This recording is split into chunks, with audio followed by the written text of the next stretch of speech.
પૂર્ણિમા પર રવિ પુષ્પયોગ, 1 તારીખે દુર્લભ મહાસંયોગ, ધન સુખ સિદ્ધિ આપનાર દિવસ। જય શ્રી હરિ મિત્રો, આપ સૌનું સ્વાગત છે પ્રાર્થના ચેનલમાં। આજે અમે વાત કરવા જઈ રહ્યા છીએ એક એવા અતિ દુર્લભ અને શક્તિશાળી યોગ વિશે જે વર્ષમાં બહુ ઓછા વખત જ આવે છે। 1 તારીખે રવિવાર, પુષ્પ નક્ષત્ર અને તે પણ પૂર્ણિમાની તિથિ। આ ત્રણેય એક સાથે આવે તો બને છે રવિ પુષ્પયોગ, પૂર્ણિમા મહાસંયોગ। શાસ્ત્રોમાં કહેવાયું છે કે આ દિવસે કરેલું દાન, પૂજા, મંત્ર, જપ અને ઉપાય હજારો ગણું ફળ આપે છે। આ વિડીયો અંત સુધી જોજો, કારણ કે અંતમાં અમે જણાવીશું કયા ઉપાય કરવાથી કઈ સમસ્યા દૂર થાય અને કઈ ભૂલ ન કરવી જોઈએ। તો મિત્રો, હવે આપણે આજનો વિડીયો શરૂ કરીએ। સૌપ્રથમ જાણીએ રવિ પુષ્પ યોગ શું છે। તો મિત્રો, જ્યોતિષશાસ્ત્ર મુજબ રવિવાર એટલે કે સૂર્યદેવનો દિવસ, પુષ્પ નક્ષત્ર એટલે તમામ નક્ષત્રોમાં શ્રેષ્ઠ રાજ નક્ષત્ર।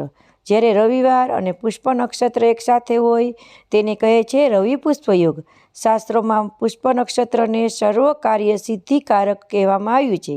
આ દિવસે શરૂ કરેલું કાર્ય નિષ્ફળ જતું નથી। પૂર્ણિમાનું આધ્યાત્મિક મહત્વ। પૂર્ણિમા એટલે ચંદ્ર પૂર્ણ કળામાં, મન ભાવનાઓ અને ચેતનાનું શિખર।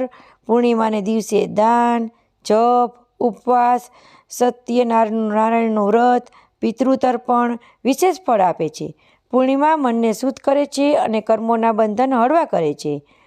1 ફેબ્રુઆરીએ રવિ પુષ્પ યોગ, પૂર્ણિમા અને મહાસંયોગ। હવે વિચારો, સૂર્યની શક્તિ, પુષ્પ નક્ષત્રની સિદ્ધિ અને પૂર્ણિમાની પૂર્ણતા ત્રણેય મળીને બને છે અતિ દુર્લભ ત્રિવેણી યોગ। આવો યોગ ધન પ્રાપ્તિ, અટકેલા કામ, નોકરી, વ્યવસાય, ઘર પરિવારમાં શાંતિ અને આધ્યાત્મિક ઉન્નતિ માટે શ્રેષ્ઠ માનવામાં આવે છે।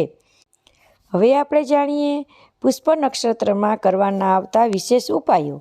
પહેલો કે ધન વૃદ્ધિ માટે સવારમાં સ્નાન પછી પીળા કપડાં પહેરો અને ઓમ નમો ભગવતે વાસુદેવાય મંત્રનો 108 વાર જપ કરવો। ગોળ અને ચણાનું દાન કરવું। બીજું, નોકરી અને વ્યવસાય માટે સૂર્યદેવને તાંબાના લોટામાં પાણી અર્પણ કરવું, લાલ ફૂલ સાથે અર્પણ કરવું અને મંત્ર બોલવો, ઓમ ધ્રુણી સૂર્યાય નમઃ। ત્રીજું છે ગ્રહ દોષ શાંતિ માટે ઘરમાં દીવો પ્રગટાવો, ગાયને રોટલી ખવડાવો અને પિતૃઓનું સ્મરણ કરવું। ચોથું છે ઈચ્છા પૂર્તિ માટે સાંજે ચંદ્રને અર્ઘ્ય આપો, ખીર બનાવો, પરિવાર સાથે પ્રસાદ લો। આ દિવસે આપણે શું ન કરવું જોઈએ? તો કે ક્રોધ ન કરવો જોઈએ, ઝઘડો ન કરવો જોઈએ, અસત્ય પણ ન બોલવું જોઈએ, માંસ, મદિરા અને અપવિત્ર વિચારો આપણા મગજમાં ના લઈ આવવા જોઈએ। આ બધું શુભ ફળ ઘટાડે છે। પ્રિય ભક્તો, 1 તારીખે આવતો રવિ પુષ્પ યોગ અને પૂર્ણિમા આપણા જીવનમાં સુખ, શાંતિ, સમૃદ્ધિ લાવે તેવી ભગવાનને પ્રાર્થના। જો તમને વિડીયો ગમ્યો હોય તો લાઈક કરો, પ્રાર્થના ચેનલને સબસ્ક્રાઈબ કરો અને કમેન્ટમાં જય શ્રી હરિ જરૂરથી લખો। અને આ બેલ આઇકન જરૂરથી દબાવો, જેથી દરરોજ આવતા નવા ભજન, વ્રત, કથા, ઉપાય, વાસ્તુ અને જ્યોતિષ સંબંધિત વિડીયો સૌપ્રથમ તમને મળતા રહે।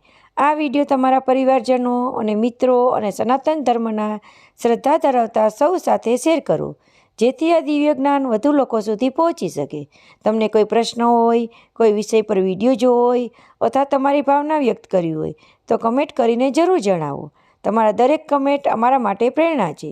ઈશ્વર આપ સૌને સુખ, શાંતિ, આરોગ્ય અને સમૃદ્ધિ આપે એવી પ્રાર્થના સાથે ફરી મળીશું આગામી ધાર્મિક વિડીયોમાં। જય શ્રી હરિ, જય માતાજી।